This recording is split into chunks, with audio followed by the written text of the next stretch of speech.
안녕하세요. 진검승부 전문가님 유튜브 채널입니다. 좌측 상단의 좋아요 버튼, 우측 하단 구독 버튼 눌러주시고 종 버튼 누르시면 밥TV 진검승부 전문가님의 실시간 방송 및 종목 상담, 시황 분석 영상을 확인하실 수 있습니다. 그리고 하단의 밥TV 링크를 누르시면 사이트 메인 페이지로 이동합니다. 회원 가입하시고 회원 가입 경로의 유튜브, 관심 전문가의 진검승부 선택하시면 밥머니 10만원 추가 혜택이 적용됩니다.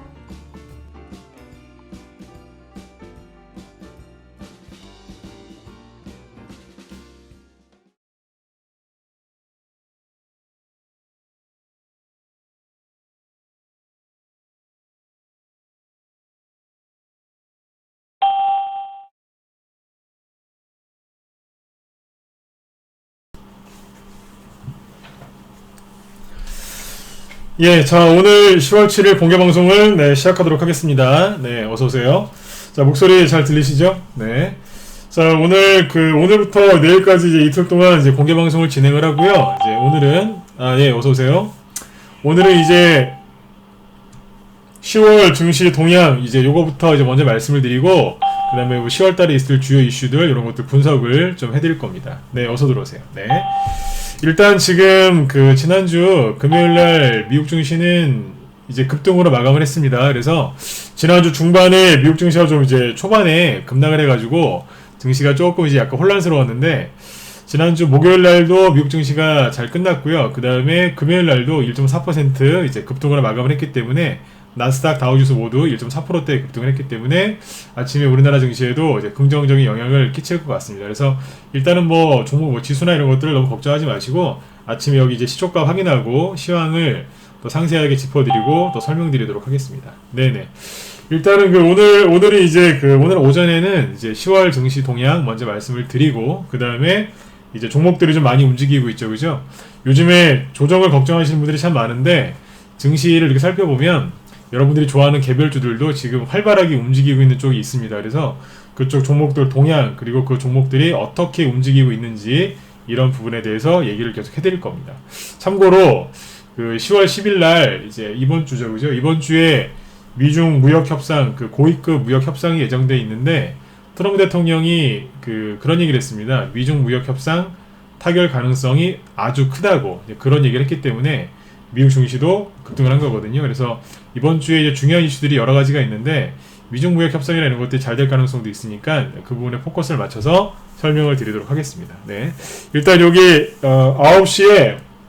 9시까지 이제 시초가 확인하고 9시에 다시 마이크를 잡고 이제 방송을 또 시작할 테니까 잠깐만 기다려 주시기 바라겠습니다. 네.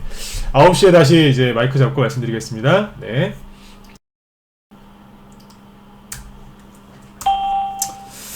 예, 자, 방송, 진행하도록 하겠습니다. 네. 자, 오늘 아침에 일단 이제 코스피, 코스닥 지수는 이제 보시는 것처럼 이제 플러스로 출발을 했는데요. 잠깐, 여기 미국 증시부터 먼저 설명을 드리고, 시황 설명을 좀 드리도록 하겠습니다. 잠시만요. 네. 일단은 이제 미국이 목요일날 일단 반등이 나왔고요. 그 다음에 금요일날 1.4% 이상 이제 급등이 나와서 시작을 했는데, 일단 지금 10월 달에 우리나라 같은 경우에는 연휴가 좀 있죠, 그죠? 그래서 지난주에도 개천절이라서 하루 쉬고, 이번 주 수요일 날도 또 한 차례 더 이제 쉬는 날이 있는데, 미국은 지금 쉬는 날이 없었어요. 그래서 계속해서 이제 진행이 됐었거든요. 그래서 보시면, 9월 달에 이제 공개방송 진행했을 때, 이제 그때 제가 지수 설명드렸던 게 어떤 거였냐면, 지수가 약간 이제 우리나라가 이제 미국 증시를 따라가는데, 미국이 신고가를 바로 못 내고 있기 때문에 우리나라도 옆으로 돌 수 있다. 옆으로 돌 때 약간 누르면서 돌릴 수 있다. 그런 말씀을 드렸었거든요. 그 당시 여기에서 아마 요 지점에서 그런 얘기를 했었는데, 지금 미국이 그때 말씀드렸던 것처럼 신고가를 바로 못 냈고요. 그 다음에 밑으로 이제 지금 살짝 누르고 돌리다가 이제 음봉이 한 2개가 떨어졌어요. 그래서 요것 때문에 지난주에 우리나라 증시도 좀 충격을 받았거든요. 그래서 코스피 지수도 좀 누르고 이제 코스닥 지수도 약간 투매가 좀 나오고 그랬었는데, 앞서 말씀드렸던 겁니다. 이게 신고가를 못 내면 살짝 누르는데 조금 이제 악재가 좀 세게 나올 때는 살짝 이렇게 강한 음봉이 떨어질 수도 있거든요. 그래서 지난주에 아무튼 미국에서 수요일 날인데 이 음봉이 떨어지는 바람에 좀 증시가 조금 이제 약간 혼란스러웠죠. 그래서 약간 이제 우리나라도 약간 영향을 받았었는데 미국이 그 목요일 날 투매가 나오다가 마이너스 1%까지 하락하다가 보시는 것처럼 이제 플러스로 상승 마감을 했고요. 그 다음에 다우지수 같은 경우에는 이제 그 금요일 날이죠. 금요일 날 1.4% 이렇게 급등으로 마감을 합니다. 그래서 이 급등을 한 이유를 잘 아셔야 되는데 요즘에 그 우리나라에서 주식하시는 분들 그 특징이 뭐냐면 굉장히 불안해들 하세요. 뭐 늘 공개 방송할 때마다 이렇게 무료 방송할 때마다 항상 드릴 말씀이지만 굉장히 그 두려움에 많이 사로잡혀 있으십니다. 왜 그러냐면 이제 뭐 그 경제가 안 좋다, 경제가 안 좋다, 아니면 이제 뭐 앞으로 뭐 더 안 좋다 이런 이제 뭐 불안한 그런 부정적인 전망들을 많이 내놓거든요. 그래서 그런 것들을 많이 보시다 보니까 아무래도 뭐 우리나라 경제뿐만 아니라 세계 경제 안 좋다라는 그런 이제 불안감에 많이 이제 휩싸여 있으신데 지금 이제 그 우리나라 국민분들이 굉장히 불안해하시는 것 중에 하나가 주식하시는 분들 특히 주식하시는 분들이 불안해하시는 게 하나가 뭐냐면 미국을 비롯한 전 세계 증시가 안 좋다, 전 세계 경제가 안 좋다라고 생각들 하시는데 그렇지가 않아요. 왜 이 얘기를 해드리냐면 미국이 여기 반등이 나왔잖아요. 요게 물론 여기 이제 지수가 하락할 때는 뭐 제조업이 미국의 제조업 지표가 되게 안 좋게 나왔어요. 그때 조금 안 좋게 나왔죠. 그러다 보니까 이제 급락을 했거든요. 뭐 그렇게 따지면 요즘에 불안해하시는 분들 그 생각처럼 된 거죠, 그죠? 네. 진짜로 제조업이 뭐 지표가 안 좋게 나왔으니까요. 그런데 그 다음날 아래 꼬리 달고 급반등이 나왔거든요. 근데 급반등 나온 이유가 뭐냐면 이거 잘 보셔야 돼요. 급반등 나온 이유가 미국의 그 고용지표 있죠. 이게 경제 지표 중에 가장 최고로 치는 게 고용지표란 말이에요. 물가가 얼만큼 오르느냐 떨어지느냐 이런 것들도 중요하지만 그 나라의 이제 고용지표가 개선이 됐느냐 아니면 이게 악화가 되느냐에 따라서 그 나라 경제가 좋다 나쁘다를 가늠할 수 있는 가장 이제 대표적인 척도거든요. 근데 이 고용지표가 굉장히 좋게 나왔어요. 그러니까 미국이 고용지표가 얼마나 좋게 나왔냐면 뭐 이제 미국의 고용률을 반대로 하면은 실업률이잖아요, 그죠? 근데 미국의 그 실업률이 반세기 만에 최저치를 찍었답니다. 반세기, 그러니까 50년이겠죠. 미국의 실업률이 반세기 만에 최저치를 찍어서 고용지표가 아주 크게 개선이 됐고 거의 완전 고용에 가깝다, 완전 고용이다라는 말이 나오거든요. 그러니까 그만큼 미국의 경제가 좋다는 거예요. 그래서 미국이 금요일날 이렇게 급등을 했어요. 그러니까 제조업 지표가 조금 안 좋게 나왔거든요. 그러니까 이제 하락을 했는데 이틀 뒤에 고용지표가 반세기 만에 최고다, 그런 게 나와서 급등을 했다는 거예요. 실제로 그래서 미국에 이렇게 지수만 올라간 게 아니라 대부분의 종목들이 다 급등을 했습니다. 우리나라에서 주식하시는 분들 가장 큰 걱정거리가 뭐야? 가장 많이 하소연하시는 게 뭐냐면 좀 수익이 안 나시는 분들, 그분들 가장 하소연하시는 게 뭐냐면 지수가 올라오는데 내 종목은 안 올라와요. 이제 그 소리를 많이 하세요. 그런데 어제 미국 같은 경우에는 지수가 1.4% 급등하면서 거의 대부분의 종목들이 급등했어요. 다 올라왔다고요. 그만큼 미국의 고용지표가 정말 좋게 나왔다는 거예요. 이건 뭐냐면 미국의 경제가 나쁘지 않다는 거예요. 네. 그래서 미국이 요번에 그 9월 달에 신고가를 좀 빨리 내줬으면 미국도 좋고 우리도 참 좋았을 건데 미국에서 이제 그 연준이죠. 연방준비제도 이사회. 그 연준에서 금리 인하를 조금밖에 안 해줬어요. 0.5% 정도 이상, 이 정도 해줬으면은 증시가 폭등 나왔을 것 같은데 0.25%밖에 안 하다 보니까 네, 뭐 그렇게 호재가 아니었어요. 그래서 금리 인하를 하긴 했지만 시장의 기대치를 만족시키지 못했기 때문에 신고가가 못 난 겁니다. 그러다 보니까 약간 옆으로 눌렀는데 누를 때 뭐 제조업 지표 조금 안 좋게 나온 거 그거 하나 가지고 급락을 시켰지만 그 뒤에 고용 지표가 굉장히 좋게 나오면서 증시가 급등을 한 거죠. 그러니까 이 여러분들 그 주식하시면서 차트 많이 보시죠? 제가 요즘에 우리 회원들한테 강조를 많이 드리는 게 뭐냐면 차트를 뭐 분석하시는 건 좋아요. 뭐 주식 투자하실 때 차트만 봐서는 절대 안 되지만 차트 분석을 하실 필요는 분명히 있어요. 그런데 대부분의 그 분들이 실수하는 게 뭐냐면 그냥 차트만 분석을 해요. 차트를 분석할 때 그냥 이렇게 선 긋고 뭐 캔들이나 보고 뭐 이평선 보고 그죠? 뭐 하여튼 뭐 선만 거놓고서 뭐 여기를 깨면 어쩌고 저쩌고 여기를 돌파하면 어쩌고 저쩌고 그냥 그렇게만 하세요. 근데 그렇게 하시면은 100번 분석하시면 100번 다 틀립니다. 솔직히 어쩌다가 한두 번 맞을 수 있겠죠. 왜 이런 얘기를 하냐면 지금 제가 아침에 공개방송 딱 시작하자마자 차대 띄워놓고 왜 이 소리 하는 줄 아세요? 정확하게 이해를 하셔야 되는 거예요. 왜 여기에서 음봉이 떨어졌고 왜 양봉이 나왔는지를 정확하게 아셔야 돼요. 그래서 지금 이제 방송 시작하고 한 5분 넘게 계속해서 얘기한 게 뭐예요? 이 양봉이 어떻게 해서 만들어졌느냐, 이제 그거를 지금 쭉 설명을 드린 겁니다. 그러니까 정확하게 이 부분을 이해를 하셔야 돼요. 네. 단기 매매 좋아하시는 분들, 단타 치시는 분들도 다우 지수가 어떻게 돌아가고 있는지는 정확하게 아시고 단타를 치셔야 돼요. 스윙 중기로 하시는 분들은 뭐 당연하고요. 네. 한 말씀 더 드릴게요. 여기에서 이제 지금은 미국 증시가 굉장히 중요해요.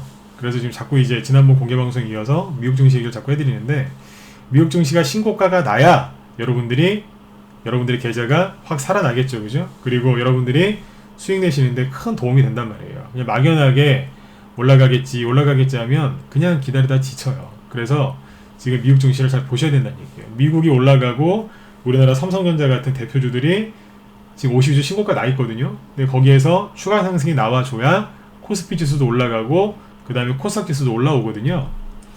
지수가 올라갈 때 편안하게 올라가야, 그래야지 수익이 극대화가 되는 거예요. 뭐 하루 올랐다가 이틀 떨어지고 3일 올랐다가 이틀 폭락하고 그런 식으로 막 뭐 그렇게 움직이면 사람들이 불안해서 돈도 못 벌거든요. 근데 아무튼 여러분들이 편안하게 수익을 나시려면 다우지수가 신고가 나야 되고 우리나라 삼성전자도 신고가 나야 되고 계속해서 꾸준하게 올라가야 돼요. 그래야지 심리도 회복이 되고 종목들도 올라오는 거예요. 네. 아침에 지금 막 저기 막 대북주 급락하니까 정신 없으시죠? 개별주들 막 급락하는 것 같죠? 이따가 대북주 얘기도 해드릴 거예요. 저는 좀 어느 정도 예상을 했거든요. 네. 북한은 항상 회담할 때 저렇게 정말 못된 짓을 많이 하는데 어느 정도 예상을 한 거예요. 그러니까 이따가 제가 또 얘기를 해드릴게요. 지난 공개방송 때 대북주 얘기 제가 많이 했거든요. 그거 책임지고 설명을 해드릴 테니까 기다려보세요. 그 개별주 관심 있는 분들. 네. 먼저 지수부터 이제 시황부터 잡아드리고요. 아무튼 이제 미국이 이제 그래서 양봉이 잘 나왔습니다. 그리고 한 가지 더 얘기 드릴게요. 이 양봉 만들어질 때 누가 또 기여를 했냐면 트럼프 대통령이 또 한마디를 했어요. 우리 언니한테 얘기 참 많이 해드렸는데, 증시가 이렇게 폭락하잖아요. 폭락을 하면 꼭 이제 그 반등 나올 자리 있죠. 반등 나올 자리에서 트럼프 대통령이 꼭 한마디씩 합니다. 요런 자리, 요런 자리, 여기서 한마디씩 해요. 뭐라고 하냐면, 대표적으로 요즘에 많이 하는 얘기가 미국 경제가 아주 좋다, 이런 얘기 합니다. 미국 경제가 너무너무 좋대요. 그래서 이제 주가가 이제 반등이 나와요. 근데 또 떨어지죠. 그럼 한마디 더 해요. 미중 무역 전쟁이 아주 합의가 잘 될 거다. 그래서 주가를 끌어올려놔요. 아무튼 이제 여러 가지가 있는데 요즘에 많이 하는 얘기가 증시가 폭락하면 꼭 트럼프 대통령이 한마디씩 한다니까요. 이번에도 똑같이 뭐라 그랬냐면, 요 양봉 나올 때 장중에 얘기를 해요. 그래서 뭐라 그랬냐면 미중 무역 협상 타결 가능성이 아주 높다고 얘기를 합니다. 그래서 증시가 급등이 나온 거예요. 제가 기사를 보여드릴게요. 오늘 아침부터 안 좋은 기사들 많이 보셨을 텐데, 보세요. 보시면 써있죠, 그죠? 트럼프 대통령 중국과 협상 타결 가능성이 크다. 대신에 미국에 좋은 합의여야 한다. 이렇게 얘기했습니다. 네. 이래가지고 이제 지난주 금요일날 미국 증시를 폭등시킨 거예요. 그 다음에 이제 미국 이 특징이 뭐냐면, 트럼프 대통령이 이렇게 한마디를 하잖아요. 그러면 그 밑에 아마 뉴스에서 많이 보셨을 텐데 누굽니까? 미국 이제 미중 무역 협상을 진두지휘하는 사람들이 있거든요. 뭡니까? 재무부 장관, 그 다음에 미국의 무역 대표분가요? USTR 대표, 그분하고, 그 다음에 레리 코틀로 백악관 국가경제위원회 위원장인가 그래요. 좀 직책이 좀 긴데, 아무튼 요 세 명이 보통 꼭 뒤에서 얘기를 합니다. 대통령이 한마디 하면 그 밑에 가장 고위급 장관이나 위원장들이 한마디씩 하는데, 요번에 트럼프 대통령이 미중 무역 협상 타결 가능성이 아주 높다라고 얘기를 하고, 그날 바로 아까 말씀드렸던 백악관 국가경제위원회 위원장이 있거든요. 레리 코틀로라는 사람인데, 아마 뉴스에서 이름을 많이 이제 들으셨을 거예요. 이 사람이 뭐라고 했냐면 뒷받침을 해줍니다. 다음 주, 그러니까 이번 주죠. 이번 주에 미중 무역 협상에서 깜짝 놀랄 긍정적인 내용이 나올 수 있다. 이렇게 얘기합니다. 예. 그러니까 자꾸 이제 그 분위기를 자꾸 고조를 시키죠, 그죠? 미국 쪽에서. 다시 한번 얘기해 드릴게요. 그러니까 이 미중 무역 협상을 진두지휘하는 최고위급 그 관계자가 다음 주에 미중 무역 협상에서 깜짝 놀랄 긍정적인 내용이 나올 수 있다. 이렇게 얘기를 했습니다. 물론 이제 협상이라는 게 진행이 돼봐야 이제 아는 거니까 우리가 뭐 섣부르게 이렇게 뭐 된다 안 된다 이렇게 점쟁이처럼 그렇게 할 필요는 없어요. 하지만 지금 가장 확실한 그 얘기를 하는 사람이 누구냐면 대통령하고 그걸 총괄하는 책임자들 입을 잘 봐야 되거든요. 근데 그 두 사람이 지금 뭐라고 했냐면 타결 가능성이 아주 높고 아주 깜짝 놀랄 만한 긍정적인 내용이 나올 수도 있대요. 그래서 증시를 이제 급등을 시킨 거예요. 그러면서 뭐 하고 있냐면 여러분들 차트에 선 긋는 거 좋아하시죠? 한번 거볼까요? 6월 초에 여기 저점하고 8월 달에 저점하고 이렇게 이으면 정확하게 일치합니다. 여기하고 여기랑 이으면 정확하게 일치해요. 이게 우연의 일치가 아닙니다. 아까도 말씀드렸지만 트럼프 대통령이 이거 다 보면서 한다잖아요. 딱 요 지점에서 여기서도 그때 트럼프 대통령이 입을 뗐고요. 여기서도 마찬가지예요. 그냥 이 사람이 미국의 대통령이 증시를 만들어서 올리고 내리고를 해요. 만들고 있다고요 지금.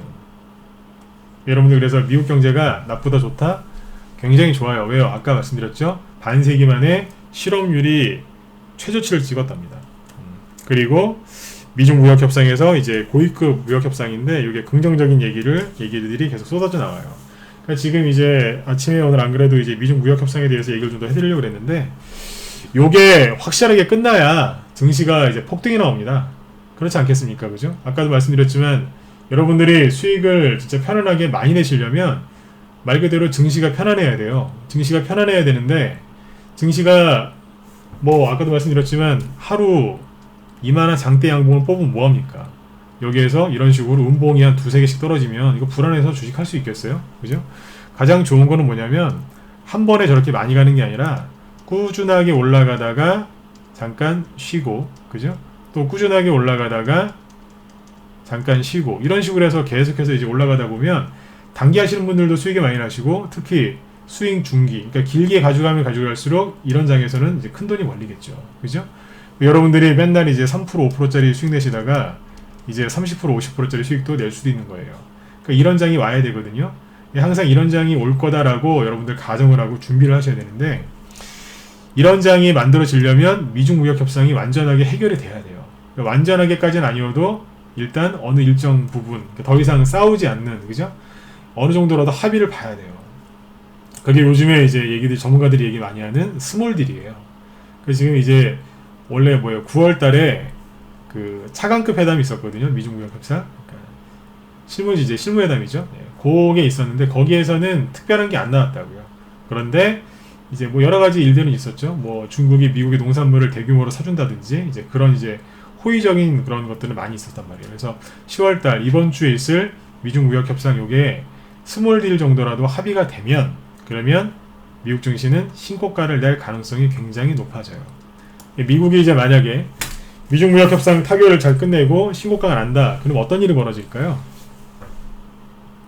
어떤 일이 벌어지겠어요? 여태까지 그것 때문에 못 갔던 피해를 입었던 나라들, 그 다음에 그 나라에 있는 기업들이 폭등 나오겠죠. 생각해보세요. 그 중에 대표적인 게 누굴까요? 삼성전자예요. 왜요? 미국이 중국을 계속 압박하는 수단으로 썼던 것 중에 하나가 중국의 화웨이거든요. 화웨이가 굉장히 전세 규모가 크죠. 그죠? 매출이라는 게 크단 말이에요. 그러다 보니까 전 세계에서 이제 기술력이나 이런 것들 형편없지만 다 도둑질한 거고요. 형편없지만 아무튼 제품 많이 팔긴 팔아요. 그러다 보니까 거기에 들어가는 부품들 대표적인 게 반도체인데 미국이 중국을 압박하는 수단으로 화웨이를 공격하다 보니까 반도체주들이 많이 못 갔어요. 그러니까 우리나라 시가총액 1위하고 2위가 반도체인데 이게 못 가버린 거예요. 그러니까 증시가 신고가가 못 나고 맨날 그렇게 힘들게 버벅버벅거리고 전저점을 깨고 그렇게 힘들어했던 거예요. 그 전에 시가총액 1, 2위는 지금도 마찬가지지만 삼성전자하고 하이닉스인데 3, 4위는 누구냐면 셀트리온하고 삼성 바이오로직스였거든요. 근데 이 두 개가 바이오주들이 많이 나가 떨어졌죠, 그죠? 최근에 뭐 HLB 같은 게 다시 뭐 급반등이 나오긴 하지만 전체 바이오 시장은 완전히 죽었단 말이에요. 아무리 반등이 나와줘도 과거의 영광을 찾기에는 굉장히 힘들 것 같아요. 근데 아무튼 이렇게 이제 시가총액 상위 종목들이 반도체는 그래서 못 가고 우리나라 같은 경우에 3, 4위가 바이오였는데 그건 그거대로 못 가고 그러다 보니까 증시가 완전히 침체가 됐던 거예요. 코스닥도 바이오주들이 못 가니까 침체가 됐었죠. 자, 한 가지 더 있어요. 바이오 다음으로 코스닥에서 바이오 다음으로 시가총액을 많이 차지하는 게 누굴까요? 전기전자 아닌가요? IT 맞죠? IT의 대표주가 누군데요? 삼성전자하고 하이닉스잖아요. 올해 전기전자 쪽에서 5G 같은 쪽은 올라갔어요.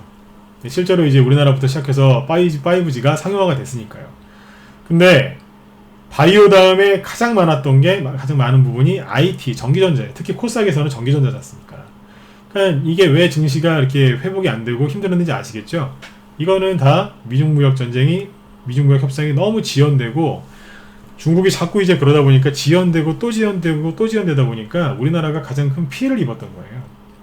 근데 이 미중무역 협상이 타결이 되면 어떻게 될까요? 전 세계에서 어느 나라가 가장 급반등이 나오겠습니까? 우리나라예요. 우리나라에서 어떤 것들이 많이 가겠어요? 아주 쉽게 얘기 드리면 대중국주잖아요. 우리나라에서 이제 중국에 수출 많이 하는 기업들 굉장히 많습니다. 너무 가까이 이제 붙어 있다 보니까 뭐 서해 쪽으로 해서 이제 물동량도 많고 아무튼 그 화학 제품부터 비롯해서 뭐 전기전자, 화학 제품 이런 것들이 많이 간다고요. 여태까지 중국이 미국하고 무역 전쟁한다고 내수도 침체돼 있고 뭐 수출도 부진하고 하죠. 그런데 이게 만약에 해결되면 어떻게 되겠어요? 폭발적으로 공장이 돌아갈 거고 우리나라에서 뭐 엄청나게 많은 그 수혜를 입겠죠, 그죠? 그동안은 가장 큰 피해를 입은 나라가 우리나라였단 말이에요. 그럼 어떻게 되겠냐 이거예요. 아까 말씀드렸던 반도체 비롯한 그런 IT, 부품, 전기전자 이런 것들이 어떻게 되겠냐 이거죠. 우리나라의 코스닥에 있는 그 기업들이 굉장히 코스닥에 그런 기업들이 굉장히 많거든요. 코스피에도 많지만 그 이쪽에서 폭등 나오지 않겠어요? 미중무역 전쟁, 미중무역 협상이 타결됐다는 그거 하나만으로도 한 5,000원에 있던 게 10,000원, 15,000원까지 갈 것 같아요. 당장 실적이 안 늘어난다 하더라도 그 기대감, 여태까지 눌려 있었던 그 오랜 조정에 눌려 있었던 그것만 해소가 돼도 저는 폭등 나올 거라고 봐요. 네, 폭등이 나올 거라고 봅니다. 기대 안 되십니까?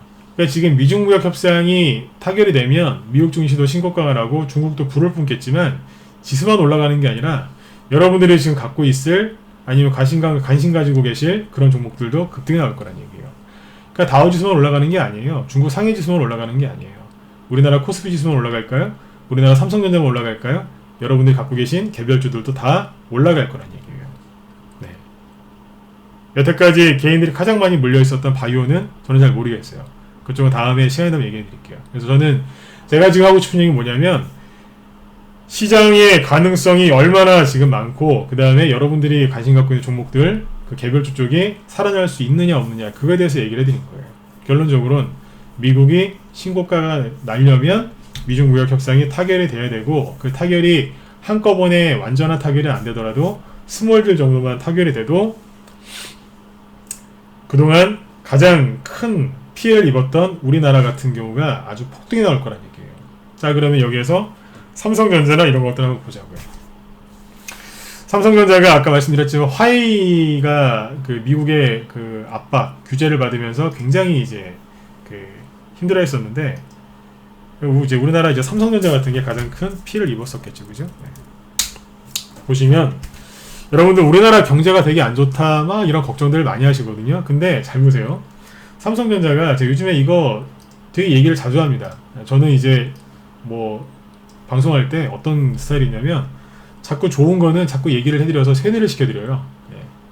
네. 똑같은 얘기를 잊혀질만 하면 반복해서 하는 이제 그런 게 있습니다. 그래서 왜 그러냐면 자꾸 강조를 하는 거예요. 그래야지 머릿속에 각인이 되니까 믿고 가시라고, 돈 버시라고 계속 좋은 얘기는 자꾸 해드려요. 물론 이제 너무 똑같은 얘기를 오래 하면 안 되니까 다각도로 얘기를 해드리고 다른 것도 갖고 오지만 정말 중요한 거는 잊혀지지 않게 계속 얘기해드립니다. 요즘에 계속 얘기하고 있는 게 삼성전자입니다.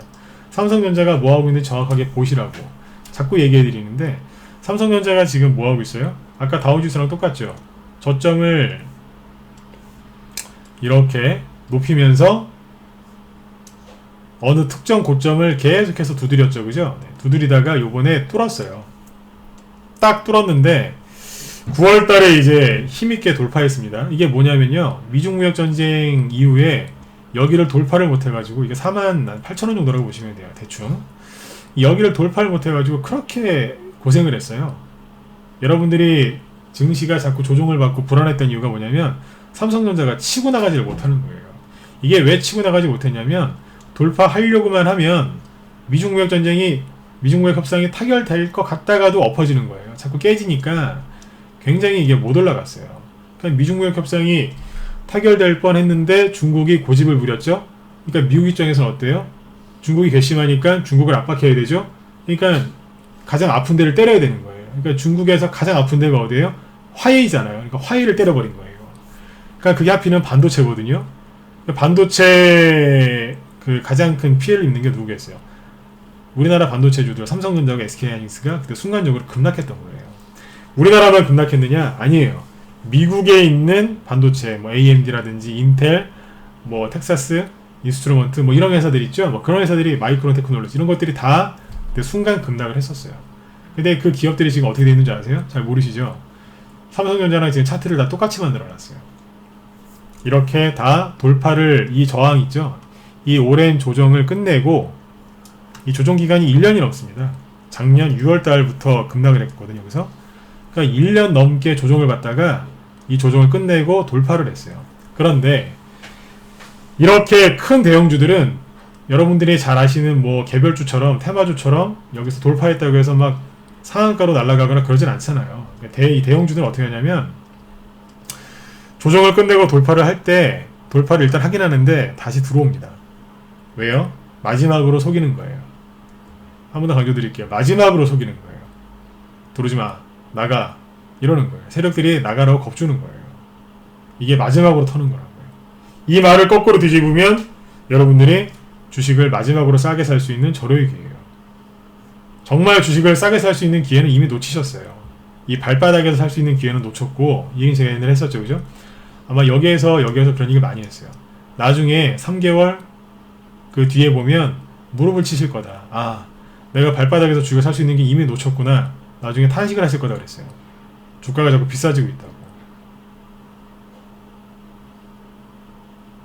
지금 어때요? 많이 비싸졌죠? 그죠? 근데 대신에 지금 장점이 뭐냐면, 비싼 대신에 지금 삼성전자를 추천하는 게 아닙니다. 이런 자리에 있는 종목들을 사시잖아요? 그러면 뭐 여기에서 사신 분들보다는 수익률이 당연히 떨어지죠. 이분들은 큰 수익들 내셔요. 여기서 사신 분들이 여러분들 진짜 큰 수익 내셔야 돼요. 왜냐면 그렇게 공포스러울 때 주식을 사신 분들이니까 이분들은 진짜 큰 수익을 내셔야 되는 그런 분들이에요. 그런 자격이 있는 분들이고요. 그런데 이분들보다는 이제 수익률이 당연히 떨어지겠죠. 하지만 지금이라도 여러분들 주식을 사시면 어떤 일이 벌어지는 줄 아세요? 수익률은 이분들보다 다소 떨어지겠지만 시간이 굉장히 단축되겠죠. 네, 좀 비싸게 사는 대신에 시간을 단축시킬 수 있는 거예요. 오래 안 기다려도 된다고요. 대형주나 이제 큰 종목들은, 큰 지수는 신고가 내놓고 살짝 눌린 다음에 다시 갑니다. 이걸 잘 보셔야 돼요. 다우 지수만 놓고 보면 어때요? 신고가 못 난 것 같죠? 이게 여러분들 개인들이 이거 굉장히 진짜 모르시더라고요. 일봉 차트만 보면 신고가 실패하고 밑으로 막 급락하는 것 같죠? 아니라니까요. 종목들을 잘 보셔야 돼요. 우리나라 코스피 지수 보시면, 야, 이거 되겠어? 잠깐만, 이거 코스닥이죠? 코스피 지수 보시면 그냥 뭐 조금 반등 나오다가 훅 떨어지는 것 같죠? 야, 이거 되겠어? 이런 생각 드시죠? 맞지 않습니까? 차트 이렇게만 놓고 보면 뭐 이렇게 계속해서 하락하는 차트로 보이시죠? 하락 추세로 보일 거예요. 아마 비관론자들이 차트에다가 선 이렇게 걸어놓고 엄청나게 개인들 같이 속이고 있을 겁니다. 팔아라. 개인들을 어떻게 속이냐면, 이 비관론자들이 지금은 약세장이고 경제가 안 좋다, 침체다, 지금은 주식을 할 때가 아니고 주식을 하더라도 오래 가지고 가면 안 된다, 이렇게 얘기합니다. 그래서 이렇게 반등 나올 때 팔았어야지, 지금이라도 팔았다가 나중에 바닥 나오면 다시 사라, 이렇게 얘기합니다. 나쁜 놈들입니다. 이거 잘 모르고 하는 얘기거든요. 이거 반등 나올 때 팔으래요. 근데 지수만 놓고 보면 진짜 그렇게 얘기할 수도 있어요. 그런데 코스피 지수가 맞습니까? 삼성전자가 맞습니까? 코스피 지수가 삼성전자를 만드는 게 아니라 삼성전자가 코스피를 만들거든요. 그럼 누구 보셔야 되겠어요? 삼성전자를 봐야 되는 거잖아요. 제가 되게 단순한 논리로 설명을 하죠. 삼성전자를 봐야죠. 그러면 코스피 지수가 맞습니까? 다우 지수가 맞습니까? 다우 지수가 맞죠? 그죠? 그럼 다우 지수 똑같이 다우 지수를 만드는 종목, 그 대형주가 맞습니까? 아니면 다우 지수가 맞습니까? 그 안에 있는 대표주가 맞는 거예요. 그 대표주를 봐야 된다고요. 그러니까 아까 다우 지수는 제가 충분히 설명드렸으니까 우리나라 지수를 얘기 좀 넘어가 보자고요. 삼성전자를 한번 보면 되지 않습니까?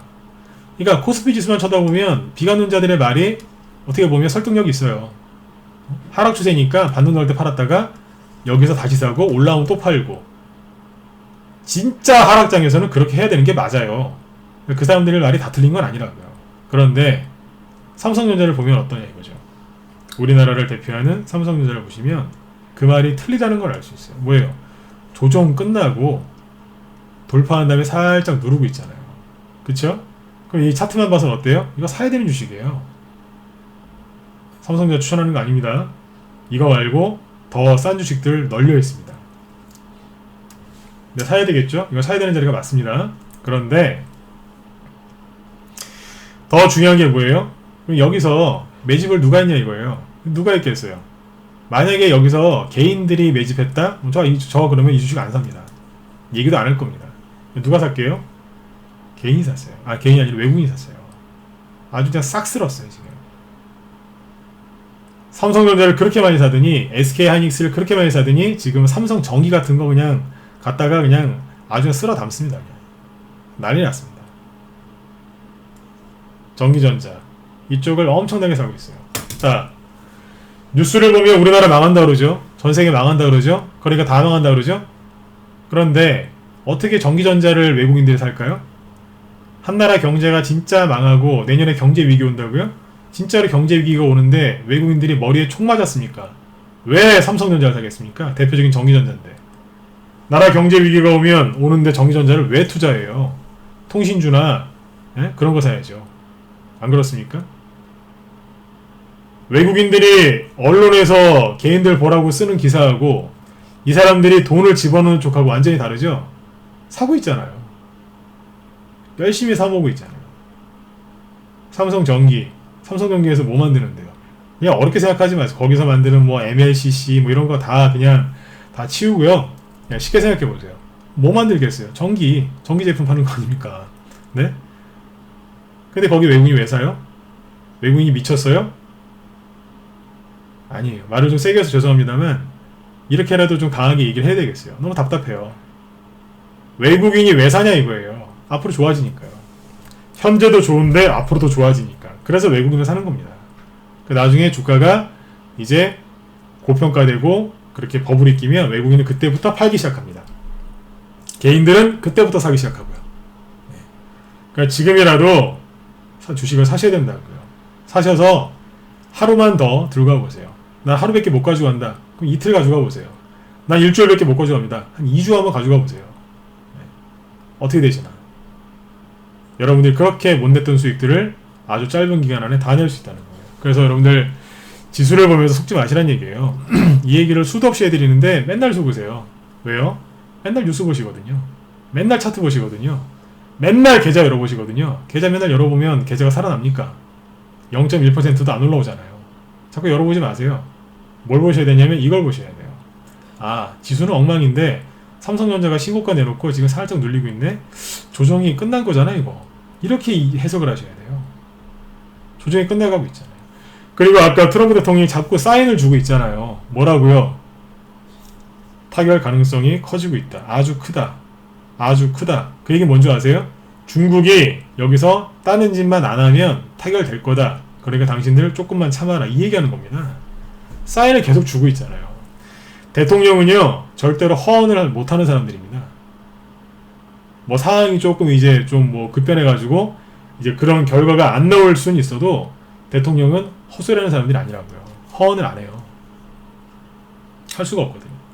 그래서 아무튼 여러분들 이걸 잘 보셔야 돼요. 삼성전자가 지수 보지 마시고 하물며 지금 코스피 지수도 삼성전자랑 비교해보면 코스피 지수가 지금 속이고 있는 건데 여러분들 맨날 확인하는 코스닥 지수는 뭐가 맞겠냐 이거예요. 안 맞죠 당연히. 코스닥 지수 보시면서 주식 투자하시는 분들이 가장 힘들게 주식하시는 분들이세요. 네? 그러니까 차트를 보더라도 제가 지금 얘기한 것처럼 정확하게 이해를 하고서 차트를 보셔야 돼요. 선을 하나 딱 그려고 해도 딱 이렇게 선을 하나만 딱 제대로만 그어놓으면 이해할 수 있는 거예요. 이 선 밑으로 왜 내려왔는데요? 미중무역 협상이 여기서 타결이 안 되고 이때부터 미중무역 전쟁이 여기서부터 시작된 거거든요. 실제적으로. 여기를 계속해서 못 뚫다가 이번에 뚫었다는 거예요. 뚫고 뭐예요? 지지하고 있잖아요. 삼성전자는 우리나라 지수를 끌어올릴 수 있는 삼성전자는 지금 지지가 나오고 있습니다. 계속해서 하락하는 게 아니라 아까 선거드렸죠, 그죠? 여기를 지금 정확하게 지지하고 딱 돌아나가잖아요. 아까 다우지수 다시 보세요. 트럼프 대통령이 어떻게 만들어놨어요? 딱 요 지점에서 아까 선거드렸죠, 그죠? 여기에서 딱 맞춰서 반등 일으키죠. 여기에서 그죠? 네. 치고 나가잖아요. 똑같이 움직인다고요. 지수 보시고 속지 마세요. 네, 지금 삼성전자를 이제 보셔야 됩니다. 삼성전자를 앞으로 계속 보셔야 돼요. 그 주식을 사시건 안 사시건 관심이 있으시건 없으시건 관심 종목에다 띄워놓고 항상 체크를 하셔야 돼요. 그러면 삼성전자만 저렇게 가고 있을까요? 하이닉스도 똑같다잖아요. 이것도 누가 매집해놨어요? 외국인이 매집해놨거든요. 해도 보세요. 똑같지 않습니까? 여기를 돌파해서 이렇게 지지하고 있잖아요. 신고가 내놓고 나오는 눌림목입니다. 근데가 아니라 왜 이렇게 증시가 힘들었었냐? 미중무역 전쟁 이 조정이 너무 길었던 거예요. 그러니까 우리나라가 실제로 우리나라 기업들, 우리나라 이제 주식시장에 상장되어 있는 그 기업들이 굉장히 힘들었던 거예요. 세력들도 올릴만 하면 자꾸 누르고. 아까 이제 한 번 더 말씀을 드리면 중국하고 미국하고 이렇게 싸우는 바람에 오랫동안 1년 넘게 싸우는 바람에 우리나라는 이제 반도체 같은 IT주들이 많이 못 올라갔어요. 원래 이 IT주들은요, IT라든지 아니면 그런 거 있지 않습니까? 정부 정책, 여러분들 좋아하시는 테마주들 어떤 거 좋아하세요? 보통 정부 정책주 중에서 신기술 테마주들 이런 거 좋아하시죠? 그런 것들이 언제 급등을 하냐면 한 12월 달부터 1, 2, 3월 달 이때 급등을 많이 합니다. 왜냐하면 예산 편성을 하고 그 다음에 그 예산이 집행이 되고 이렇게 계획이 세워지거든요. 그러다 보니까 연말하고 연초에 많이 가요. 작년 같은 경우에는 작년하고 올해 초에는 그게 못 갔던 이유가 미중무역 전쟁이 이게 너무 길어지다 보니까 너무 스트레스를 많이 받은 거예요. 그래서 요번에 증시가 올해 초까지 좀 여러분들이 수익 내기가 힘드셨던 이유가 그래서 그래요. 원래 봄에는 좀 수익이 많이 나야 되는데 이제 그런 부분들이 어려웠던 거죠. 거기다가 이제 여름을 지나면서 봄에서 여름을 이렇게 지나오면서 바이오주들이 폭락을 했죠. 그러다 보니까 증시가 완전히 내려앉은 거예요.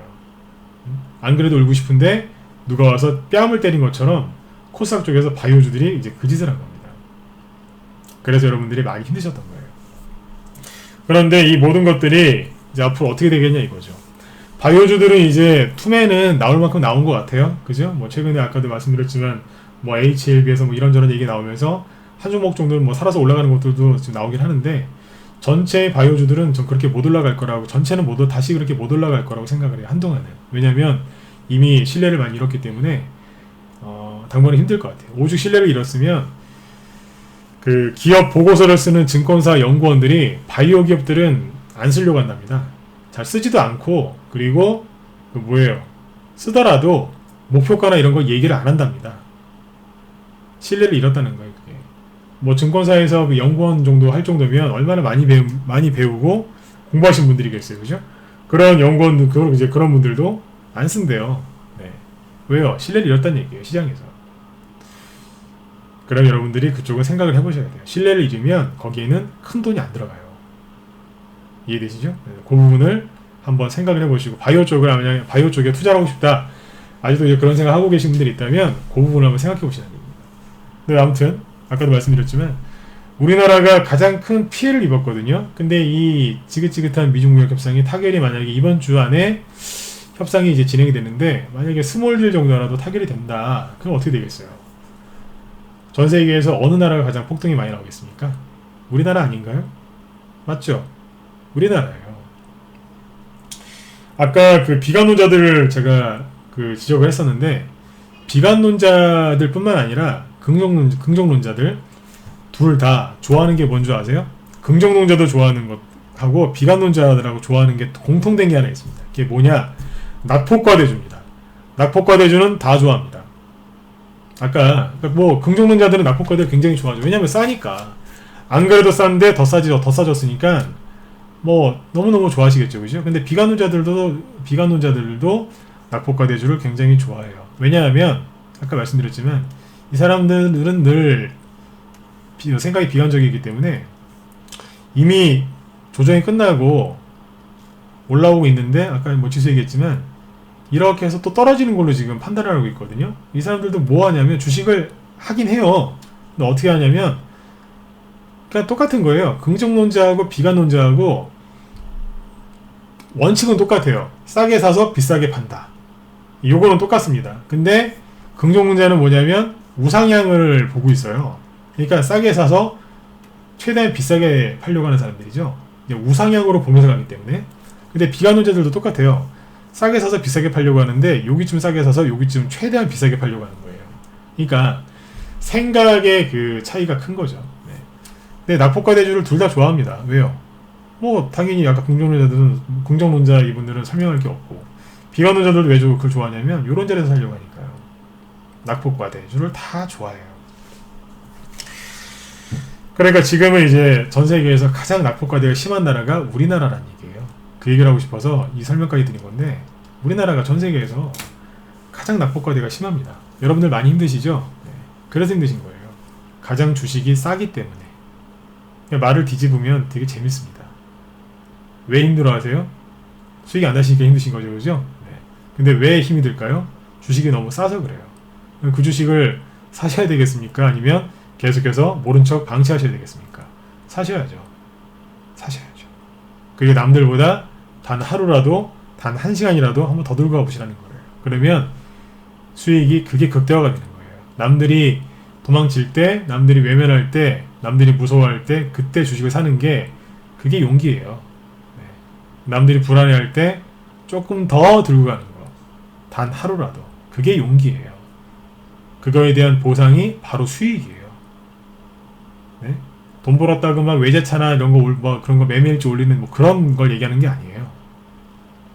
진짜 주식시장에서 받는 그 보상은요, 그게 수익인데, 그거는 그 사람이 용기를 내고 인내한 거에 대한 그 보상이라는 얘기예요. 차트만 맨날 보면서 샀다 팔았다 이게 아니라, 네. 용기 내고 인내한 거에 대한 보상을 주식시장에서는 수익을 줍니다. 그 수익을 내시고 그 다음에 그 돈을 또 계속해서 잃지 않고 불려 나가는 거. 옛날 부자 아빠 있죠? 그 사람이 얘기했던 거. 그 사람이 얘기했던 게 그거예요. 돈은 다 똑같이 번다 이거예요. 직장인도 돈을 벌고 사업하시는 분도 돈을 벌고 하다못해 주부도 돈을 벌어요. 뭐 신랑이 뭐 벌어다 주는 돈이 있을 거고, 요즘에 이제 뭐 맞벌이도 많이 하시니까 주부면서도 뭐 돈 버신 분들이 있어요. 그죠? 요즘에 많단 말이에요. 돈은 다 똑같이 버는데 그 돈을 어떻게 불리느냐. 처음엔 번다, 그 다음에 지킨다, 세 번째가 불린다예요. 그 책 읽어보신 분들 많을 것 같은데, 그 책에 보면 그런 내용이 있습니다. 번다, 다 벌죠. 그걸 어떻게 이제 지키고 불릴 거냐 이거예요. 그게 주식이냐 부동산이냐 약간 채권이냐 다 약간씩 이제 그 파트가 달라서 그렇지 개념은 똑같습니다. 용기 내서 매수하고 그 다음에 인내하는 겁니다. 자기가 분석했던 거, 자기가 원했던 결과가 나올 때까지 인내하는 거. 힘들어도 인내하는 거. 그게 하루건, 한 시간이건, 한 달이건, 1년이건 본인 성향에 맞게 가면 되는 거예요. 여러분들 지금은 이런 얘기를 왜 해드리냐면, 주식시장이 나쁜 게 아니에요. 주식시장이 힘들었던 건 사실이에요. 저도 전문가이면서 이렇게 조정이 이렇게 긴 건 저도 처음 봤어요. 주식 오래 하면서 처음 봤어요, 진짜. 네. 정말 이런 건 처음입니다. 하지만 그 끝은 반드시 치고 올라갑니다. 그러니까 여러분들 아까 삼성전자하고 코스피지수 얘기해드렸지만 다시 한번 먼저 보세요. 지금 시장이 나쁘다는 게 아니에요. 힘든 건 사실이지만 나쁜 건 아니에요. 코스피지수 이렇게 놓고 보면 진짜 뭐 계속해서 이렇게 하락하고 있는 것 같아요. 네? 차트 선근사분들 보면 이렇게 근다니까요. 아, 이거는 팔았어야 되는 거야. 이러면서. 삼성전자를 보면 어때요? 신고가는 나가는 거죠? 삼성전자가 맞다고요. 지수가 삼성전자를 만드는 게 아니라 삼성전자가 지수를 만들어요. 그럼 삼성전자를 믿으시라는 얘기예요. 그리고 아까 이제 미국이랑 중국 얘기를 쭉 해드렸는데, 아 맞다. 여기 그 내일이죠. 내일 이 삼성전자가 이제 잠정 실적을 발표합니다. 근데 삼성전자 실적이 아마 지금 좋게 나올 걸로 예상이 되거든요. 원래 예상치보다 좋게 나올 걸로 이제 예상이 되는데, 참고로 삼성전자가 실적이 좋게 나오면 그날 상승 안 나와요. 여러분들 뭐 실적이 좋게 나오면 막 이제 폭등 나올 거라 생각하시는데, 오히려 마이너스 1%, 2% 떨어질 수도 있어요. 삼성전자는 특징이 그래요. 지수가 안 좋게 뭐 실적이 좋게 나오면 그날 안 가는 경향이 많고요. 뭐 소폭 마이너스나 하락하는 경우들이 많고, 실적이 안 좋게 나오면 원래 알고 있었다는 듯 상승 나오는 경우들도 많이 있어요. 그건 참고해서 보세요. 그러니까 삼성이 아무튼 내일 그 잠정 실적 발표를 하는 날이니까 그거 참고해서 삼성전자 앞으로 이제 지속해서 보시면 되겠습니다. 그래서 오랫동안 미중 무역 협상 때문에 지금 이제 그 우리나라가 가장 큰 피해를 입었는데, 우리나라가 가장 크게 폭등이 나올 거란 얘기예요. 그리고 그만큼 주식이 싸다는 얘기고, 여러분들이 이제 관심 갖고 있는 많이들 이제 하고 계신 코스닥 쪽에 개별주들에서도 폭등이 나올 거란 얘기입니다. 한번 기대 한번 해보세요. 네. 미중 무역 협상이 타결만 되면 얼마나 좋은 장이 열리겠어요. 그리고 지금 이제 미중 무역 협상을 아까 그 얘기를 조금 해드렸는데, 현재 협상 분위기가 어떠냐면, 중국이 그 미국산 상품을 대규모로 샀거든요. 대표적인 게 이제 콩이었죠. 농산물이었는데, 지금도 미국산 상품을 계속해서 추가로 구매를 하고 있답니다. 네, 그거를 아까 레리 코틀로 뭐 백악관 그 경제위원회 위원장 있죠. 그 사람이 언급을 했어요. 그러니까 고위 관료가 확인을 해준 거예요. 실제로 사고 있답니다. 중국이 미국한테 협상을 지금 이제 타결하려고 중국도 나름대로 노력을 많이 하고 있는 거예요. 네. 그래서 여기 이제 미중 무역 협상이 지금 이제 원활하게 진행이 되고 있다, 이 말씀을 드린 거고, 그 다음에 아까 다우지수 한 번만 더 볼게요. 이 얘기를 오해할까 하다가 했는데 지금 얘기해 드릴게요. 뭐냐면, 미국이 지금 이제 그 대선을 앞두고 있죠, 그죠? 네. 대통령 선거가 내년 11월 달에 있어요. 그러니까 얼마 안 남았어요. 이제 1년 정도 남았는데, 제가 이렇게 알아보니까 그 미국이 대선 그 선거 운동 있잖아요. 내년 11월 달에 이제 있으니까 그 선거 운동을 하지 않겠어요, 그죠? 그 현직 대통령이 이제 또 대선에 나가는 거기 때문에, 그러면은 이제 대통령이 굉장히 바빠요. 왜냐면 이제 선거 전 그걸 해야 되니까 굉장히 바쁘거든요. 그러니까 그쪽에 신경을 많이 써야 돼요. 그러다 보면 이제 뭐 외교라든지 안보라든지 뭐 이런 여러 가지 경제 이런 것들을 그 전에 좀 수습을 다 해놓는 경향이 있습니다. 본격적으로 대선에 신경 써야 되니까 이제 굵직굵직한 것들은 이제 그 전에 처리를 한다는 얘기죠, 그죠? 그러니까 내년 2월 달부터 본격적으로 이제 선거전에 돌입한대요. 근데 지금 요즘의 분위기를 보면 뭐 미국의 대통령 탄핵될 가능성은 이제 희박하다고 하는데, 탄핵 얘기 막 나오고 그러죠. 그게 뭐냐면 이제 선거전이 공식적으로 시작됐다는 얘기예요. 네거티브부터 이제 들어가는 건데, 지금 미국이 이제 그 선거를 앞두고 있는데, 미국이 선거를 치르기 전에 미국 주식시장을 이제 상승시키는 경우가 많이 있습니다. 이거는 진짜 믿으셔도 됩니다. 네. 미국이 뭐 미국만 그런 게 아니라 전 세계가 거의 그래요. 대통령 선거나 이런 큰 선거가 있으면 증시를 올려버려요. 상승을 시켜요. 왜요? 왜 그러겠어요? 당연히 이제 국민들한테 이제 그 표를 얻어야 되니까 그 증시를 좀 이렇게 폭등시키는 경향이 있습니다. 미국이 대표적인 나라고요. 그럼 이제 앞으로 어떻게 되겠어요? 미중 무역 협상을 지금 이제 어느 정도 타결을 시켜, 이제 스몰 딜이라도 얘기가 나오는 이유가, 본격적으로 선거 전 들어가기 전에 어느 정도 정리를 좀 해놓고 하려고 하는 거겠죠, 그죠? 선거 전에 증시를 이제 급등시키는 경우가 많이 있었고, 그 다음에 미국은 이제 12월 달에 다 아시겠지만 이제 그 연말 그 쇼핑 시즌이죠, 그죠? 네. 뭐 블랙 프라이데이 뭐 이런 얘기도 많이 하는데, 미국 증시를 아까 보시면 미국은 연말 연초에 상승하는 경향이 굉장히 많아요. 일단 보시면은 여기 이 한 한 칸이 1년이에요. 한 칸이 1년인데 보시면 다우지수가 하나하나 보죠. 대체적으로 연말 연초에 올라갑니다. 그러니까 재작년인데 2017년, 2018년 초에 연말 이렇게 올라갔고요. 그 전에도 그랬고 그 전에도 올라가고 있었어요. 여기는 예외가 있는데 이건 따로 설명드릴게요. 예외가 한번 있었는데 보통 이렇게 연말 연초에 상승합니다. 이렇게 그죠? 최근에 한 10년 동안 보시면 여기 한 번을 제외하고는 계속해서 상승했습니다. 여기요. 네. 그죠? 계속 상승했잖아요. 연말 연초에 상승했다고요. 이번에 이제 대선까지 껴있으니까 제가 보기에는 불기둥을 뽑지 않을까 그런 기대를 합니다. 근데 여기하고 여기 작년 말은 예외였어요. 물론 이제 작년 말도 여기 땡겨서 보시면 연말에는 폭락했는데 12월 달만 폭락했고 1, 2월 달, 3, 4월 달 계속 올라갔어요. 12월 달은 뭐 폭락을 해서 그렇지 그 이후로 올라간 거죠. 근데 아까 이제 보시면 연말 연초에는 미국이 거의 올라가거든요. 근데 여기 폭락을 했었잖아요. 이때 왜 그랬냐면 여기도 이제 한 10월 달쯤에 저점을 찍어 놓고 연말에 올라가고 있다가 마지막에 한번 꺾었거든요. 근데 왜 그랬냐, 이 당시에 그 급락한 이유가 국제유가가 폭락했어요. 순간 일시로 폭락했었거든요. 그래서 그때 저렇게 쌍바닥을 찍었고요. 저때 뭐 했냐면 미국이 그거에 맞춰서 금리 인하를 했어요. 사실 금리 인하 때문에 금리 인하가 아니고 금리 인상이었구나. 금리 인상하는 것 때문에 국제유가가 요동을 쳤겠죠. 그래서 그런 것 때문에 좀 증시가 일시적으로 폭락을 했었어요. 처음으로 이제 금리 인상을 했었거든요. 그것 때문에 그랬었어요. 그러니까 이제 이때하고 여기하고 공통점이 뭐냐면 국제유가 폭락이에요. 국제유가를 폭락시키면서 순간적으로 증시를 폭락을 시킵니다. 그 다음에 신흥국이 경제 위기가 올 거라고 언론에서 대대적으로 떠듭니다. 그래서 우리나라도 이제 이머징 마켓에 속하죠. 신흥국에 속하지 않습니까? 그죠?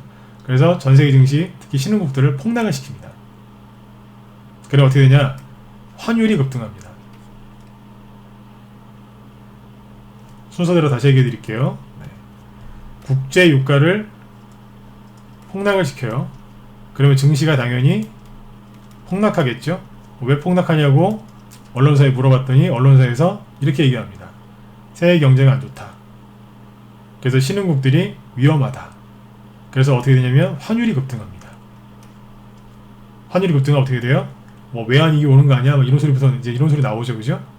환율이 급등합니다. 그 외국인이 아주 짧은 기간 동안 외국인이 잠깐 매도를 하는 척합니다. 근데 뒤로 삽니다. 앞에서는 파는 척하는데 뒤로 삽니다. 이렇게 합니다. 언론에서는 맨날 망한다 이런 얘기만 합니다. 망한다 그래요. 이거 한자입니다. 망한다 그럽니다. 이거를 계속해서 2개월, 3개월 동안, 길면 6개월 동안 반복합니다. 그럼 개인들이 생각이 다 비관론적으로 바뀌어서 주식을 다 갖다 버리고 단타쟁이가 됩니다. 원래 단기 매매 하시는 분은 상관이 없는데 중장기로 하시는 분들이 다 단기 매매로 변합니다. 그리고 증시는 바닥을 잡고 서서히 올라오기 시작합니다. 대표주들이 먼저 올라오는데 개인들이 눈치를 못 챕니다. 왜냐하면 지수는 여전히 방향성이 아래쪽으로 가고 있으니까. 아까 지수 보여드렸죠, 그죠? 코스피 지수는 밑으로 가고 있는데 삼성전자 위로 가고 있다 그러죠? 처음에 사람들이 눈치를 못 챕니다. 그래서 돈 벌 기회를 다 잃어버리는 겁니다. 그리고 증시는 계속해서 걱정의 벽을 타고 올라가죠. 옛날에 이제 그런 경우는 있죠. 강세장은 비관론 속에서 태어나서 회의론 속에서 자라난다고. 사람들이 실제로 그렇게 반응합니다. 지금 이제 비관론에 휩싸여 있죠. 나중에 이제 삼성전자가 지금 뭐 5만원 정도 있죠. 정확히 48,000원에 있는데 삼성전자 나중에 5만원 뚫고 6만원 가죠. 사람들은 그럴 거예요. 되겠어? 이럽니다. 그게 뭐예요? 회의론이에요. 그런 식으로 이제 사람들이 주식시장을 계속 외면하죠. 그러다가 이제 6만원 뚫고 신고가가 나면 그때 가서 다시 해야 되나 말아야 되나 고민합니다. 내려오면 살려고 기다립니다. 그러면 세력이 그냥 가버리죠. 이런 식으로. 그래서 개인들이 상승장에서 철저하게 소외당하는 겁니다. 이렇게 되는 거예요. 시나리오가 이건데 항상 그랬어요. 그래서 지금 뭘 보여드린 거냐면, 그래서 방금 전에 이 다우지수 차트를 보여드린 거예요. 이럴 때마다 개인들이 다 털렸습니다.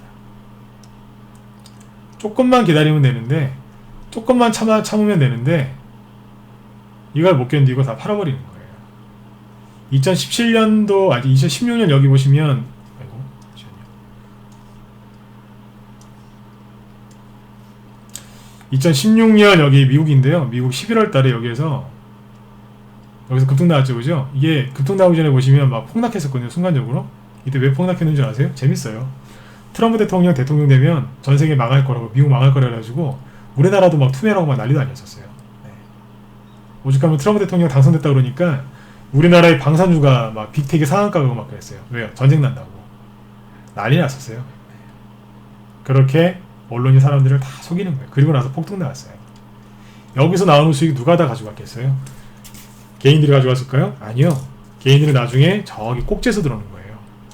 그래서 고생만 하다가, 꼭지에서 들어와서 고생만 하다가 이런 데서 다 털리고 나중에 또 저기 올라가면 그때가 또 들어오고 그러는 거예요. 이걸 반복하는 게 개인이고, 세력들은 반복해서 털고 올리는 경우는 세력들이 하는 거고요. 이제 이렇게도 앞으로도 계속 진행이 될 겁니다. 그래서 이제 오늘 공개방송 이제 열었는데, 종목 얘기를 아직 안 하고 이제 또 이제 지수 얘기해드리고 이제 큰 시황 잡아드리고 있는데, 속지 마세요. 지금 증시가 나쁜 게 아니에요. 힘든 건 사실이지만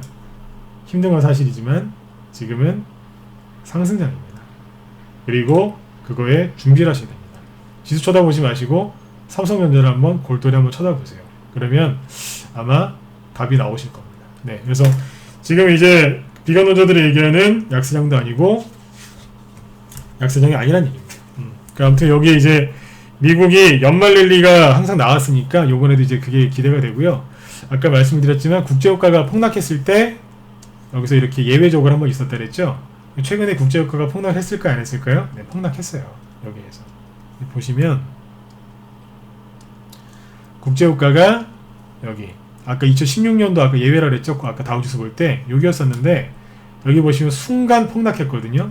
여기 언제예요? 아까 보셨죠? 작년 12월 말이에요. 네. 지금 보면 또 순간 또 폭락을 살짝 시켜놨죠? 이렇게 해서 증시를 누르고 있는 거예요. 신흥국이 안 좋다, 위험하다라고 하면서 외국인들은 신흥국 사고 있습니다, 지금. 전세의 큰 자금은 그렇게 가고 있습니다. 요거를 보시면 되고, 국제유가 일봉 차트인데요. 일봉 차트를 보면 저점을 이으면 지금 요렇게 나옵니다. 뭐예요? 바닥입니다. 어떻게 되겠어요? 국제유가가 반등 나오겠죠? 국제유가 반등 나오면 이렇게 나오는데, 이때 증시가 폭등합니다. 전세의 증시가 폭등합니다. 특히 신흥국이 폭등합니다. 우리나라는 신흥국입니다. 미국도 폭등합니다. 우리나라 미국 따라갑니다. 지금 주식을 내려놓기에는 너무 아깝지 않나요? 그죠? 네. 굉장히 지금 싸요. 저평가되어 있고. 근데 하필이면 우리나라가 미중무역전쟁 가장 큰 피해 국가였기 때문에 가장 지금 저평가되어 있습니다. 그래서 대형주건, 개별주건 여러분들이 좋아하시는 종목들을 지금 공략을 많이 하셔야 돼요. 네.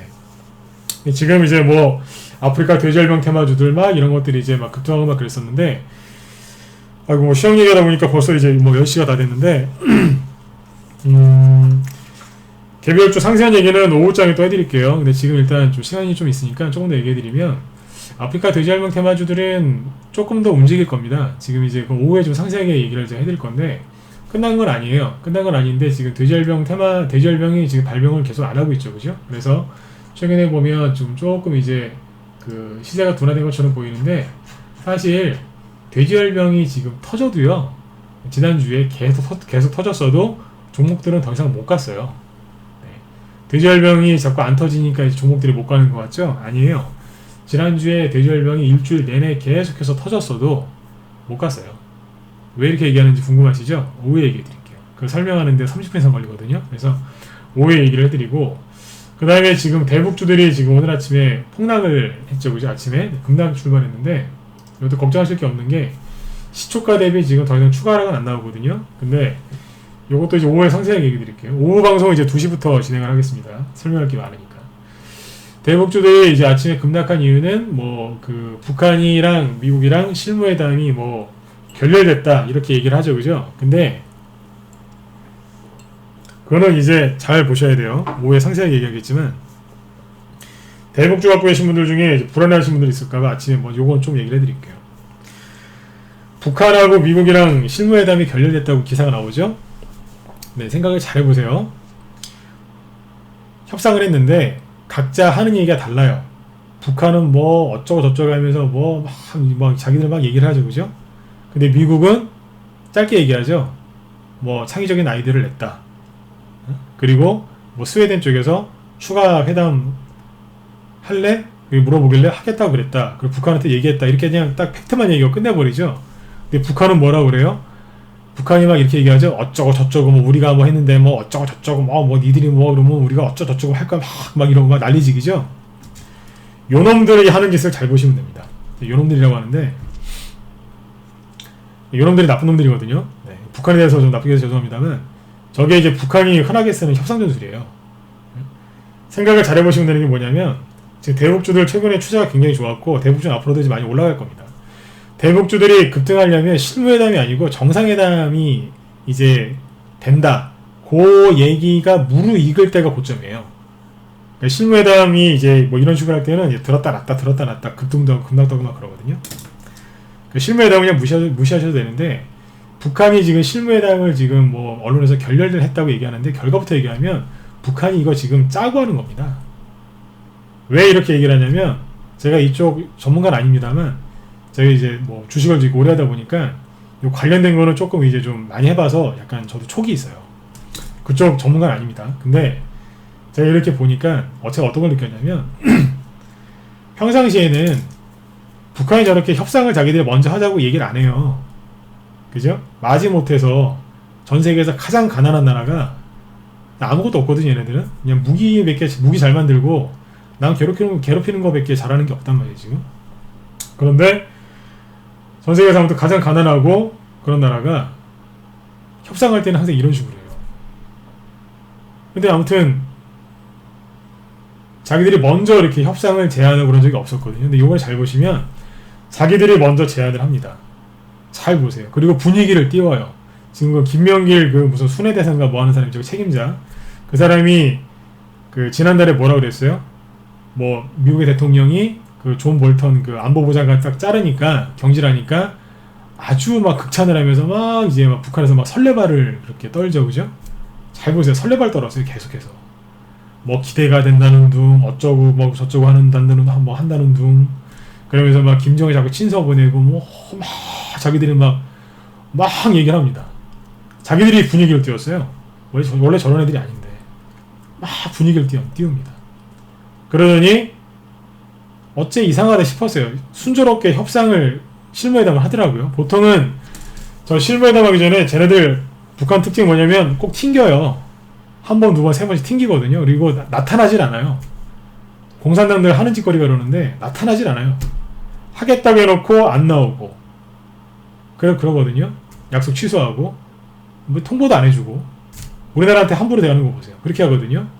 근데 자기들이 설레발 치고 막 나오더니 막 이러더니 자기들이 끝났대요. 이러면 안 된대. 자기들이 먼저 막 뭐 협상 발표하고 막 이래요. 근데 미국은 가만히 있죠. 웃고 있잖아요. 이게 뭐겠어요? 설레발치기입니다. 그러니까 저게 북한이 지금 하는 자기들이 지금 저렇게 뭘 만드는 거예요. 협상 전술이에요, 저게. 그러니까 전문가분들 중에 그런 얘기 하시는 분들도 있더군요. 처음부터 협상을 북한이 깨려고 협상한 거다. 이 얘기하잖아요. 이 얘기하시는 분들 많더라고요. 북한이 협상을 깨려고 일부러 처음부터 계획하고 깬 거다. 협상을 깨려고 협상을 시작했다잖아요. 회담을. 쇼하는 거라고요, 그러니까 북한이 그 회담을 계속할 의지가 있어요, 없어요? 있다는 얘기예요. 네? 여러분들도 이해되시죠, 그죠? 제가 억지 부르는 거 아니지 않습니까? 북한이 회담을 안 할 의지가 없는 거예요. 네. 저러다가 미국이 그래 안 할게 그러면 어떻게 나오는지 한번 보세요. 아니에요. 제가 잘못했어요. 막 그럴걸요? 예전에 작년에도 그랬어요. 작년에 사태 하나 보여드릴까요? 북한이 이걸 다 경험이 있다니까요. 제가 정치, 국제 정치 외교 이거 배운 적 한 번도 없습니다. 근데 하도 북한 관련주를 많이 하다 보니까 뭐 야매긴 하지만 그 이쪽 부분에 대해서는 좀 압니다. 좋은 사람들 이런 거 보시면 이제 이게 저긴데 5월달이거든요. 잘 보세요. 요거 말고 딴 걸로 볼까요? 네, 이걸로 보시죠. 여기 보시면 이거 초반에 이제 올라가다 끝난 건데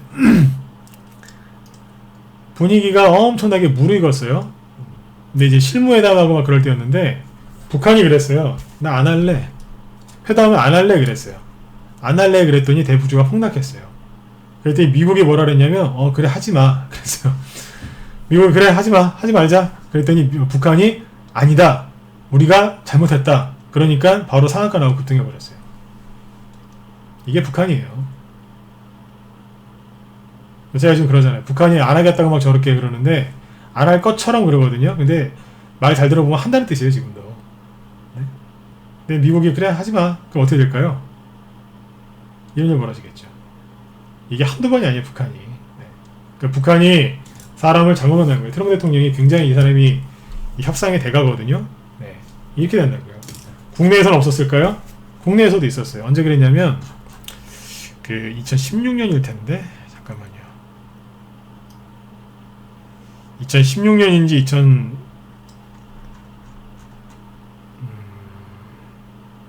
아마 잠깐만요. 제가 이게 2016년이나 2015년인데 제가 날짜가 정확하게 생각이 안 나는데 그 최근에 그 뉴스 보시면 그 하지원 중사라고 왜 DMZ에서 저기 군인 그 중사분 그때 발목 지뢰 때문에 왜 발목 저기 잘려가지고 그 난리 났던 적 있었죠, 그죠? 최근에 뭐 하지원 중사 그 얘기 많이 뉴스에 나왔잖아요, 그죠? 그때 일인데 잠깐만 이거 말고 대동스틸이나 이런 가스관주 보면 제가 아는데 옛날에 어떤 일이 있었냐면 이 북한이 이게 여기입니다. 2015년도인가 보네요. 여기다 여기. 이 북한이 잘 아셔야 되는 게 이 대동스틸이 대표적인 북한 가스관 테마주거든요. 이게 대장주 역할을 많이 하지 않습니까? 지금도 그러는데 이게 여기 보시면 하한가 이게 거의 하한가예요. 하한가인데 이 당시에 대북주들이 다 이제 폭락을 했어요. 이때 왜 그때 폭락을 했냐면 발목 그 DMZ에다가 지뢰를 깔았는데 그게 이제 언론에 보도가 됐습니다. 그 난리가 났었어요. 난리가 났었거든요. 그래가지고 막 대북주 폭락하고 방산주 급등하고 그때 뭐 정말 주식시장 시끄러웠어요. 그런데 3일 뒤에 상한가가 나왔죠. 그리고 이제 순간 막 치고 올라갑니다. 이거 왜 그랬는 줄 아세요? 대북주는 이게 상상력이 필요한데 경험도 많이 필요하고요. 그러니까 지뢰 도발 그래서 난리가 나서 대북주가 폭락을 했습니다. 근데 여기서 3일 뒤에 왜 상한가가 나왔냐면 그 당시에 박근혜 대통령이었거든요. 박근혜 대통령이 진짜 그 여자지만 정말 웬만한 남자보다 진짜 더 그 정말 그 대단한 것 같아요. 그런 쪽에서 여자 같지가 않아요. 연약한 여자 같지가 않아요. 왜 이런 얘기를 하냐면 그 당시에 북한이 딱 이렇게 도발하니까 그 당시에 북한 거기 그 DMZ 거기에다가 확성기 틀었어요. 확성기. 그때 그래서 북한에서 난리가 났어요. 확성기 틀고 막 이제 그걸 하니까 난리가 나가지고 북한에서 그때 그 최룡의 황병서 한 사람 누구죠? 그 죽은 사람. 김정은 밑에 권력 순위 2, 3, 4위가 다 내려왔습니다. 판문점으로 회담하러 틀지 말라고 잘못했다고 싹싹 빌려 내려왔어요. 회담도 하다가 북한이 또 이렇게 막 이렇게 좀 곤조를 부렸겠죠. 그랬더니 그때 대통령이 그랬답니다. 회담 그만하라고 지켜보겠다. 그랬더니 북한에서 뭐라 그랬어요? 나중에 잘못했다고 자기들이 방송까지 냈어요. 자기들이 그랬다고. 자기네 방송에서. 조선중앙통신 통해가지고. 그때 그래서 대북주가 갑자기 순간 이만큼 올라갔습니다. 이해되세요? 대북주는 이래요.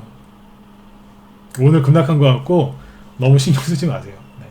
중요한 건 미국하고 북한의 관계인데, 북한이 정상회담을 할 의지가 없느냐? 있어요. 있는데 자기들 쪽에 유리하게 하려고 처음부터 계획을 짜고 회담을 이런 식으로 한 겁니다. 저거 미국에서는 다 알고 있어요. 머리 좋은 사람들, 전문가들은 다 알고 있는 짓을 지금 한 거예요. 국민들만 몰라서 그런 거지. 그러니까 대북주를 지금 오늘 아침 손절하셔야 되겠어요? 좀 더 사시죠. 네? 더 사세요. 조금. 네. 더 사시고 분위기 봐서 한번 살짝 더 눌러준다? 더 사시면 되겠죠. 비중을 늘리거나 네, 없으시면 신규 매수할 자리지 손을 털 자리가 아닙니다. 이것만 그런 게 아닙니다. 이 다음에 개성공단 폐쇄했을 때 그날이 대북주 폭락한 날이 아니라 그날이 대북주 바닥이었습니다. 그러니까 오해 한번 더 얘기해 드릴게요. 대북주는 항상 이런 식이에요. 작년에 판문점 회담 이후에도 그랬고 3년 전, 4년 전에도 그랬고 항상 이런 식이었어요. 네, 상대방이 강하게 나오면 북한이 빕니다. 그러면 대북주 순간 상한가 치면서 폭등 나옵니다. 대동스토리 그때 보유 종목이었고 실제로 여기서 그랬어요. 사시라 그랬어요. 나중에 어디서 팔을게요? 여기서 팔았어요. 지금이라도 문자 보낸 내역 떼오라고 하면 저 떼올 수 있습니다. 여기서 매도 사인이 나갔습니다. 실제로 4년 전인가요? 네. 그러니까 제 얘기를 들으세요. 경험이 대북주 관련해서는 수도 없이 많습니다. 별의별 걸 다 해봤습니다. 이제 대북주. 네. 개성공단 폐쇄해가지고 종목도 폭락했을 때가 여기에요. 여기서 그랬어요. 마이크 잡고 사세요. 별의별 걸 다 해봤는데 제가 거의 이거는 거의 다 맞췄어요. 네. 사람들하고 생각 거꾸로 하니까 되더라고요. 네. 뭐 상세한 얘기는 오후에 한 번 더 해드릴게요. 네. 지금 이제 우리 회원들 종목도 좀 봐야 되니까 오전 방송에서 마치고 종목도 좀 보고 좀 오도록 하겠습니다. 아무튼 현재 뭐 지수가 이제 플러스 약간 이제 잡혀있는 약간 플러스인데 여러분들 지수 너무 걱정하지 마시고요. 뭐 보시라 그랬죠? 삼성전자를 보세요. 네. 안 사셔도 상관없어요. 삼성전자를 보세요. 그리고 대형주 나중에 대표주들 어떻게 움직이는지 나중에 그것도 흐름을 한번 잡아드리도록 할게요. 네네. 자, 아무튼 여러분들 마음 편안하게 주식 투자를 하셨으면 좋겠습니다. 이번 주에 그 미중 무역 협상 고위급 회담이 있는데 여기에서 정말 좋은 결과가 나오면 증시는 그대로 들어버릴 것 같아요. 그러면 전 세계에서 가장 저평가되어 있고 가장 힘들었던 우리나라가 불기둥을 뽑을 겁니다. 그 여러분들 어떻게 되겠어요? 정말 올바른 종목만 가지고 계시면 여러분들 큰 수익 나실 수 있겠죠. 그죠? 네. 개별주 안 갈까요? 가요. 코스닥에 있는 정의전자 실적주들 다 눌려있거든요. 그쪽에서 여러분들 좋아하시는 종목들 거기서도 큰 수익 날 수 있습니다. 네. 대북주도 걱정하지 마시고요. 네. 오후에 대북주, 뭐 대선주, 뭐 이런 개별주도 제가 강조했던 것들 있죠. 이런 것들 한번 쭉 흐름 잡아드리도록 하겠습니다. 네. 자, 오전장 수고도 많이 하셨고요. 오후 방송은 2시부터, 네, 2시부터 진행하도록 하겠습니다. 네. 오전장 수고 많으셨습니다. 네, 오후장에 뵙겠습니다. 네네, 감사합니다.